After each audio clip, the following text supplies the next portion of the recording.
Hi, good morning, my dear student.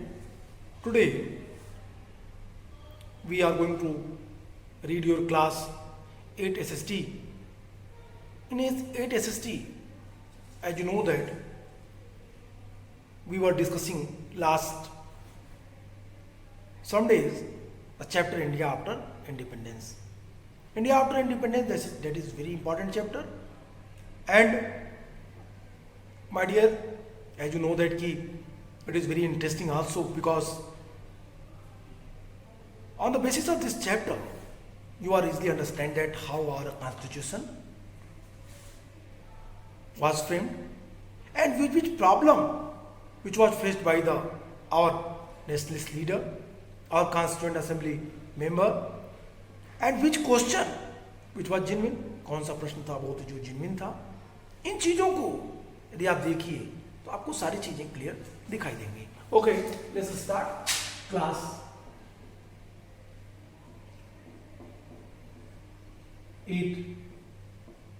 SST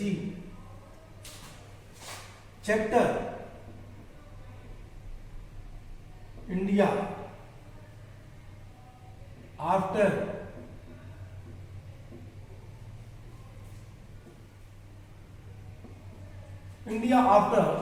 independence. What we read today, my dear student?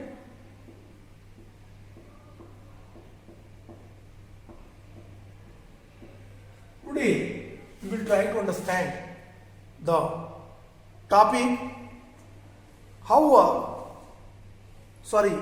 I think कुछ बच गया था हमारा last topic में. Our constitution is written.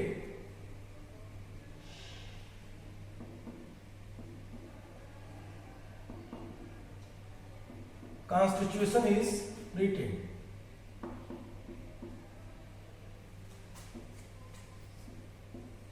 हमने इस टॉपिक में कुछ पॉइंट्स को पढ़ा था. Okay, I hope you have remember. हम लोगों ने इस पे बात की कि किस तरीके से संविधान का जो फीचर था, feature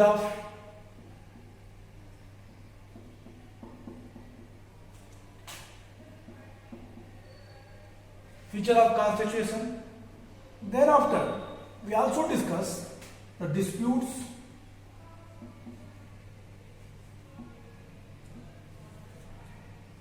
and also we discuss disputes, and thereafter we read that who would be more powerful, state or center. State powerful होगा या center powerful. We are going to discuss the next topic, next paragraph which is given in your book. My dear student, हमने इन चीजों को पढ़ा अभी तक. Feature of Indian constitution में हम लोगों ने देखा एडल्ट फ्रेंचाइजीज के क्या मायने थे और एडल्ट फ्रेंचाइजीज क्यों रखी गई. फिर हम लोगों ने देखा कि एडल्ट फ्रेंचाइजीज के बाद जो और भी विकास हुआ और भी चरण बदले, वो ये कि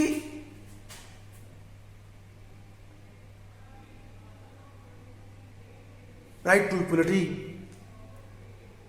या equal before law, equality before law, and also the minorities problem. हम लोगों ने इन चीजों पे बातें की. फीचर ऑफ कॉन्स्टिट्यूशंस में डिस्प्यूट्स पे हम लोगों ने देखे. डिस्प्यूट्स बहुत सारे थे.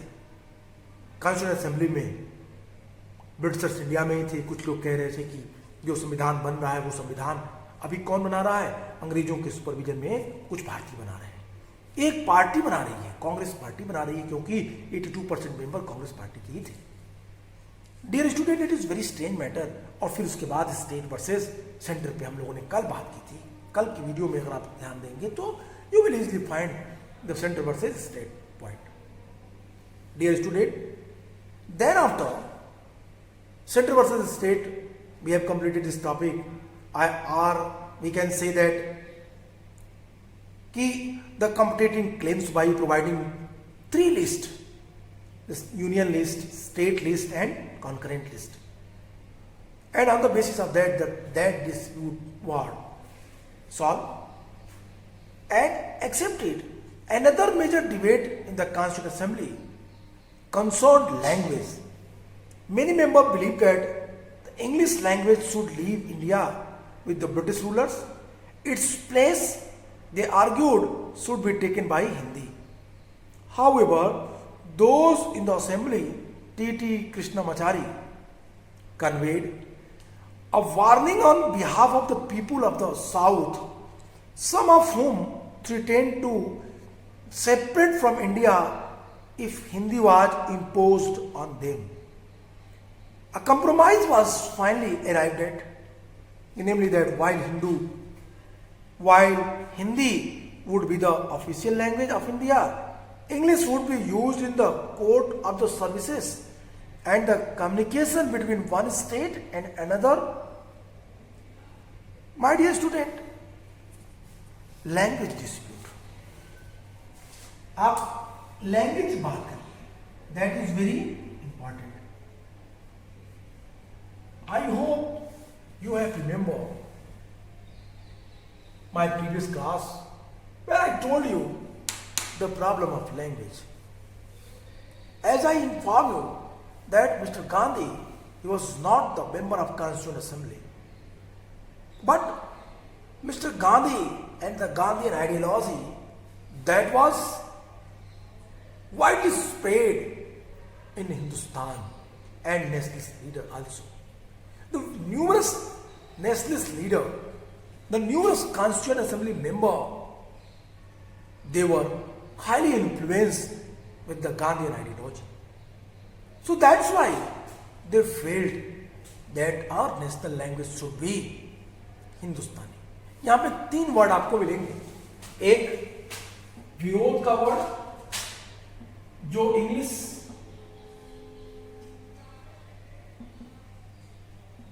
को हटाने की बात कर रहे थे. एक वो लोग थे जो हिंदी को नेशनल लैंग्वेज बनाना चाहते थे. National language. और एक वो गांधी आइडियोलॉजी जो हिंदुस्तानी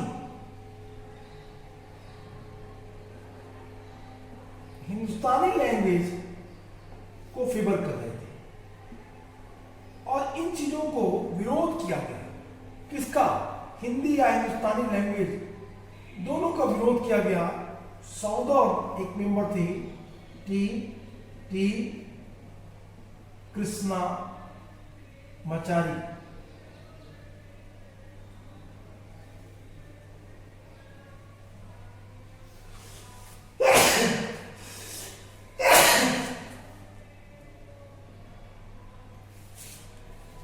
Okay, T.T. Krishnamachari, excuse me, sorry. As you know that today is very cool day, so that's why. Please be careful. अब देखिए, यहाँ पे सबसे महत्वपूर्ण चीज क्या है, जिसे आपको समझना है. What I am telling you, my dear, I want to tell you कि किस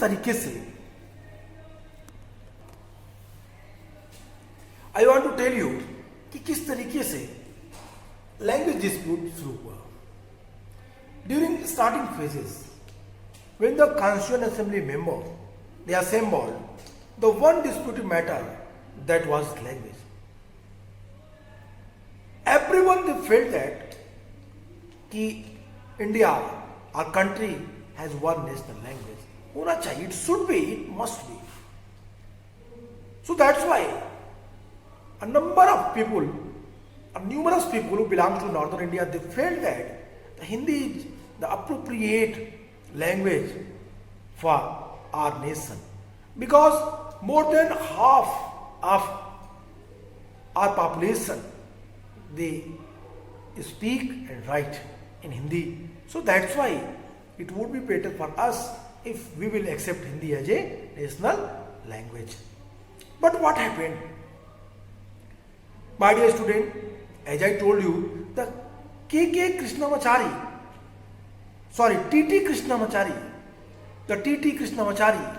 what he explained? T.T. Krishnamachari, they explained यदि हिंदी को राष्ट्रभाषा बनाएंगे तो साउथ के लोग सेपरेट स्टेट और सेपरेट नेशन की बात करेंगे। That is what I am saying my dear. यहाँ पे एक सबसे बड़ी बात क्या थी? एक सबसे बड़ी बात ये थी कि यहाँ पे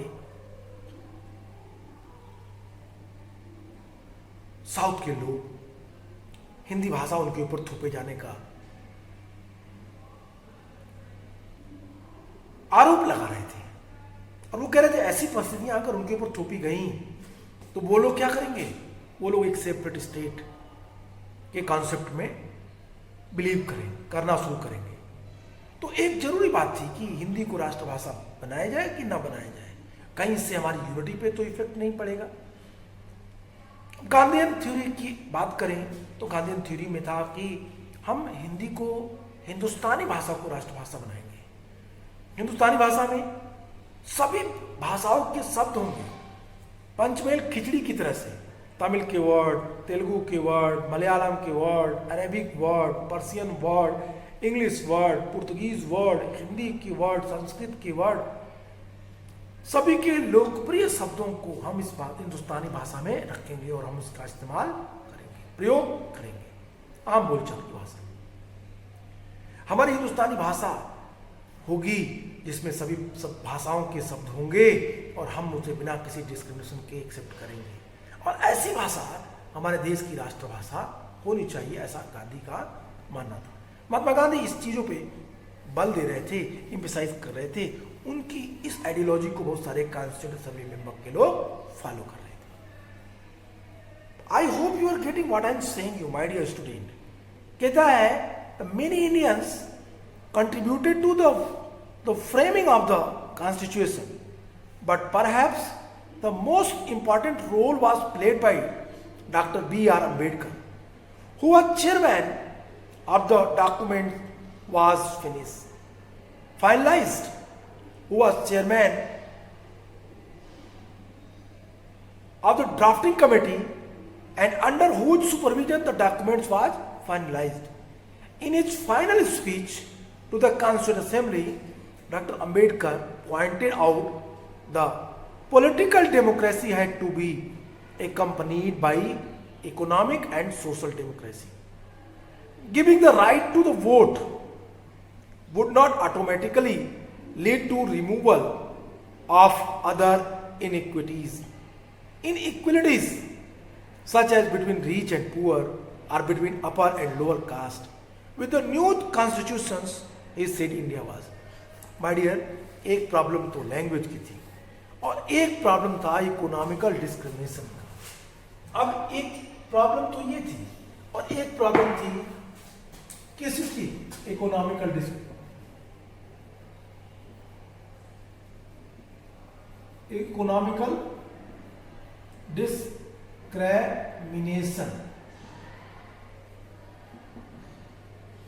economical discrimination. So my dear, what I told you that is very important कि किस तरीके से अब सोशल डिस्क्रिमिनेशन की भी बात की जाने लगी। मैं ये सब चीजें बता रहा हूं। अब आप बी आर अम्बेडकर के स्टेटमेंट को ध्यान दीजिए। बी आर अम्बेडकर ने क्या बातें कही? बी आर अम्बेडकर कह रहे हैं कि when we are giving the political equality for all Indians, but we should think about that if they were not equal on the basis of the economy, this discrimination cannot be finished, खत्म नहीं हो सकता। Again I am saying many Indians contributed to the framing of the constitution. बहुत सारे भारतीयों ने संविधान निर्माण में योगदान दिया। But perhaps the most important role was played by Dr. B.R. Ambedkar, who was chairman of the drafting committee and under whose supervision the documents was finalized. In his final speech to the Constituent Assembly, Dr. B.R. Ambedkar pointed out that the political democracy had to be accompanied by economic and social democracy. कहते हैं कि political democracy तब तक क्या होगी? Political democracy के मायने तभी कंप्लीट हो सकते हैं जब सोशल और इकोनॉमिकल डेमोक्रेसी को बैलेंस करें। मतलब कहते हैं कि सोसाइटी में न्यूमरस ग्रुप और various group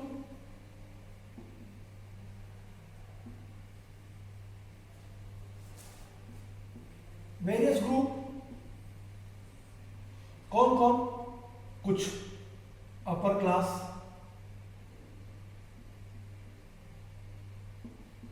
lower class,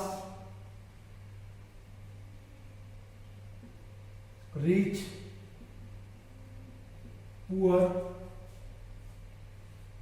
depressed,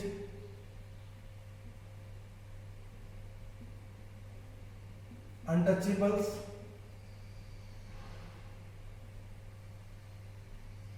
कहते even we are giving them, हम दे रहे हैं क्या, political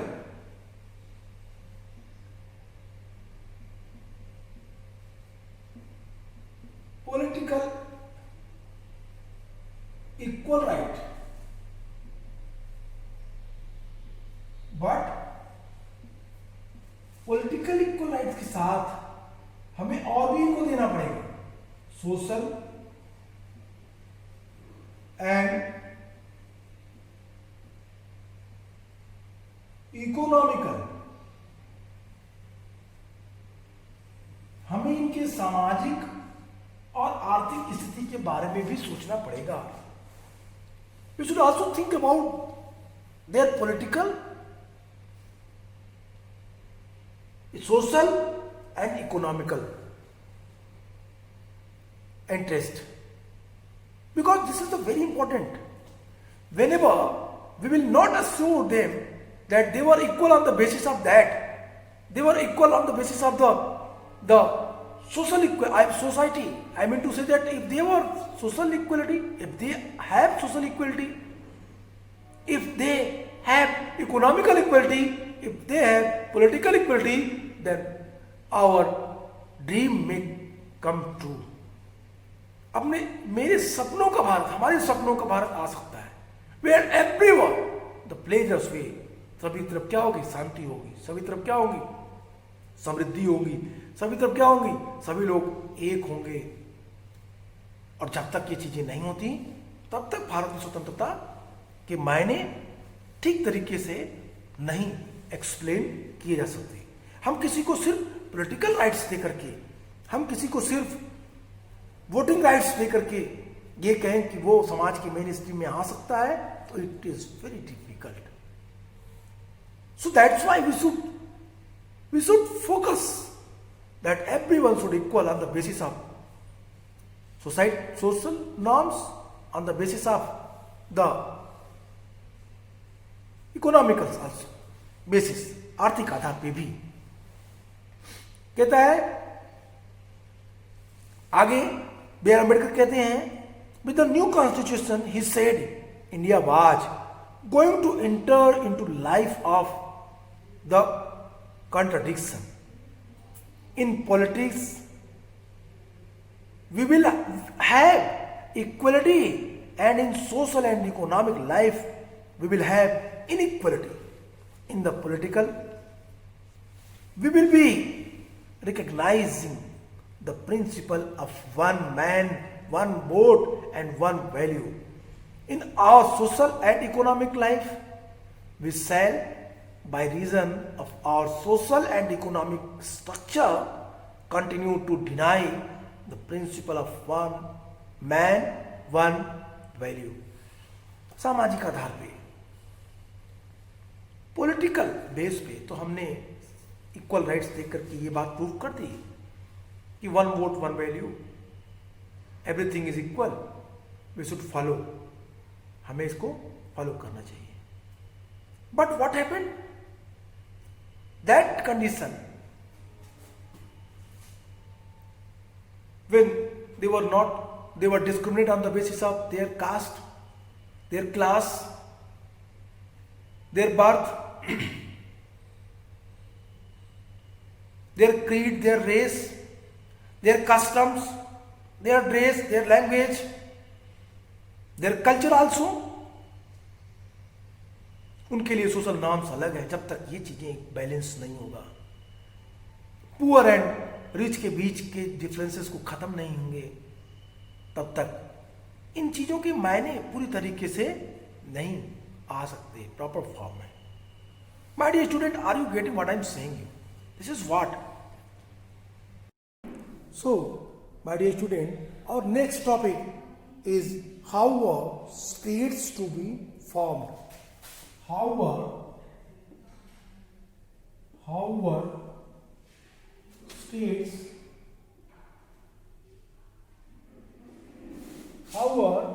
states to be formed? To be formed.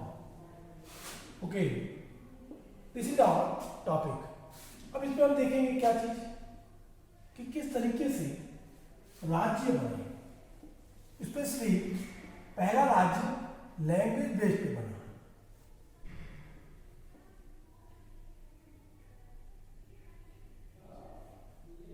Language based पे बना।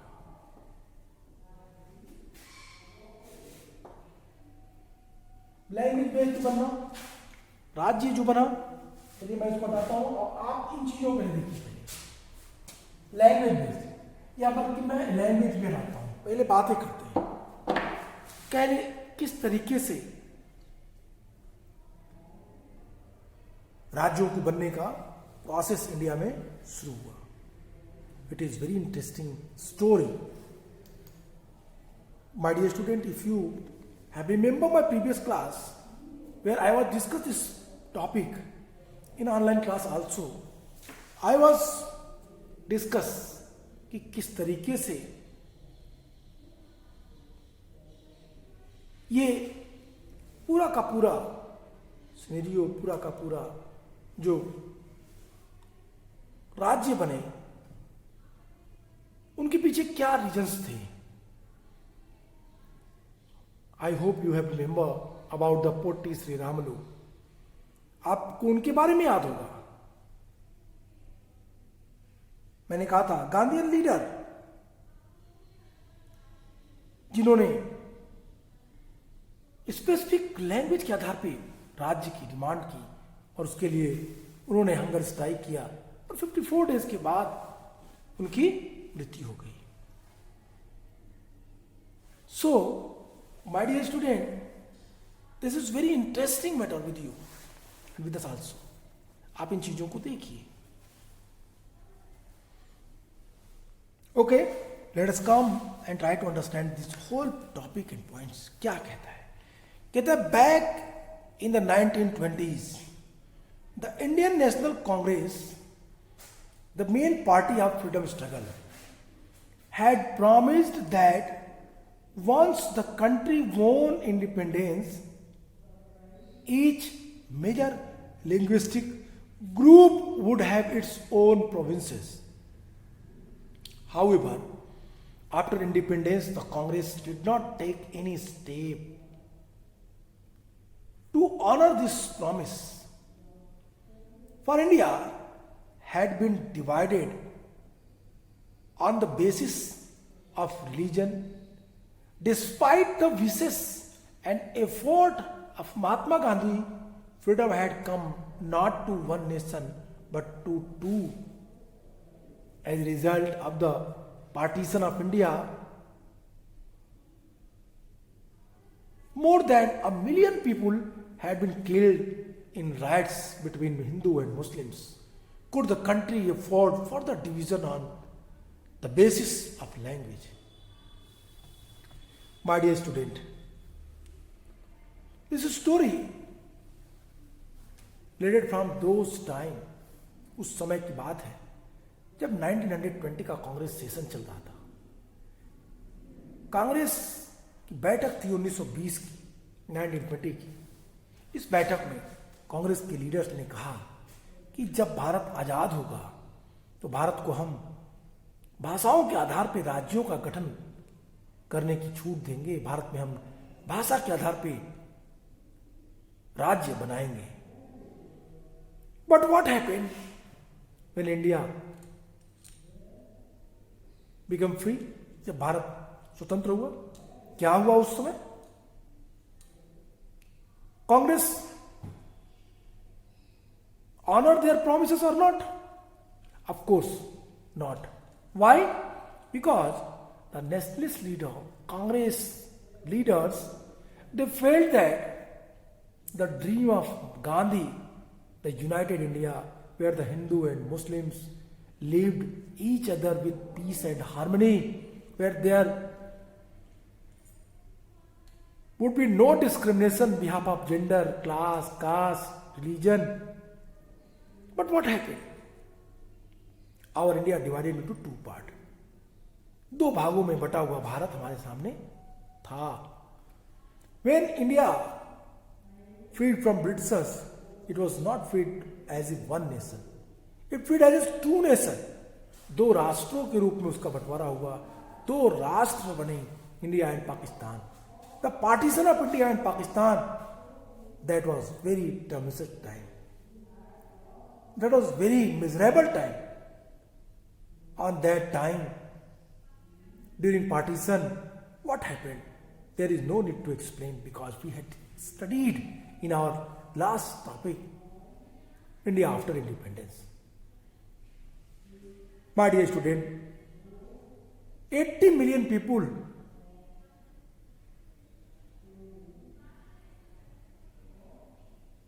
or we can say, 8 million people.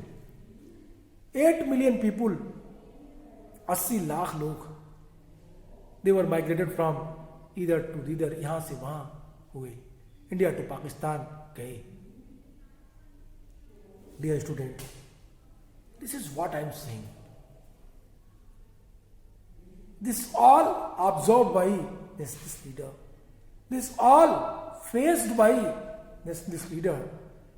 So that's why they decided that on the basis of language, if we establish the state, it may be possible that it would be against the unity of our nation. After some time, they asked for the separate state and separate country. They become separate. अलग देश बन जाएंगे वो, अलग राज्य की जगह वो धीरे धीरे अलग देश, ऑटोनॉमस स्टेट, और फिर एक अलग देश बन जाएंगे. और ये हमारे लिए एक सबसे बड़ी प्रॉब्लम हुई. They failed.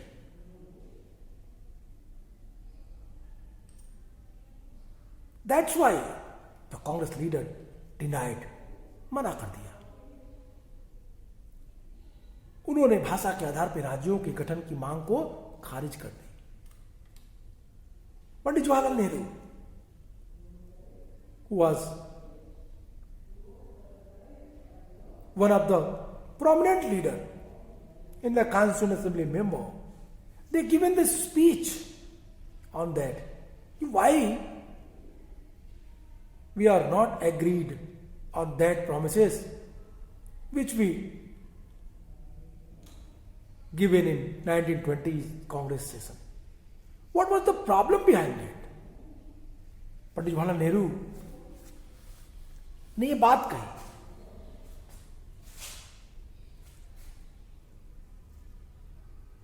कहते हैं, as a result partition of India, more than 1 million people had been killed and riots between Hindu and Muslims. Could the country afford further division on basis of language? क्या अगला भी इस तरह का आप चाहते हैं कि हो देश में? Both Prime Minister Nehru and Deputy Prime Minister Vallabh Bhai Patel were against the creation of linguistic states after the partition. Nehru said, the disruptions, the tendencies had come to the fore. To check them, the nation had to be strong and united, or as Patel put it, उन्होंने कहा कि इस बात का, भाषा के आधार पर राज्यों के गठन के बात का विरोध केवल पंडित जवाहरलाल नेहरू ने ही नहीं किया. प्राइम मिनिस्टर पंडित जवाहरलाल नेहरू के अतिरिक्त डिप्टी प्राइम मिनिस्टर वल्लभ भाई पटेल ने भी इस बात का विरोध किया. पंडित जवाहरलाल नेहरू ने इसका विरोध करते हुए कहा कि पार्टीशन के बाद क्या हुआ. कहते हैं, disruptions, tendencies had come to the fore. to check them, the nation had to be strong and united. आप उन परिस्थितियों को ध्यान दीजिए जो पार्टीशन के बाद हमारे सामने आए। क्या हमारा देश मजबूत और एक ताकतवर राष्ट्र के रूप में उभरा, स्थापित हुआ? क्या हमें इसके लिए कोई खामियाजा नहीं भुगतना पड़ा? Of course. और पटेल जी ने तो इस बात को, सरदार वल्लभ भाई पटेल ने इस बात को और अच्छे लॉजिकली अप्रोच से कहा। पटेल ने कहा the first and the last need of India at the present moment is that it should be made a nation. Bharat के सामने पहला और अंतिम विकल्प है भारत को एक राष्ट्र के रूप में स्थापित किया जाए। It should be made a nation, इसको एक राष्ट्र बनना चाहिए। Everything which help the growth of nationalism has to go forwarded and everything which throw obstacles in its way has to be rejected. वो सारी चीजें जो देश को यूनाइट करने में, जो इसे एक राष्ट्र को बनाने में उपयोगी हैं, उनका उपयोग हो। और वो सारी चीजें जो एक राष्ट्र के बनाने में बाधक है, भारत को एक देश के रूप में संगठित करने में बाधक है, वो चीजें क्या होना चाहिए? निकाल फेंकना चाहिए। वल्लभ भाई Patel were against the creation of linguistic states after the partition. What he said, the first and the last need to Indian at the present moment is that it should be made a nation. Everything which helps the growth of nationalism has to go forwarded, and everything which throws obstacles in its way has to be rejected. We have applied this test to linguist provinces also, and by this test, in our options cannot be supported. कहते हैं कि हमारे लिए एक बाधक है। उन चीजों को हमें ध्यान रखना चाहिए। We should never forget these all type of obstacles which not in favor of our nation. So that's why first we should think that which elements is in favor of our country as a nation. We should promote them and we should kick out all the elements which became obstacles,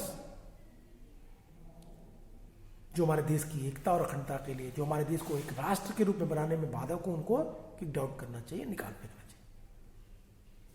तो इस प्रकार दोनों लोगों ने, प्रधानमंत्री Pandit Jawaharlal Nehru, deputy प्रधानमंत्री, deputy prime minister, उप प्रधानमंत्री वल्लभ भाई पटेल, इन लोगों ने इसका विरोध किया।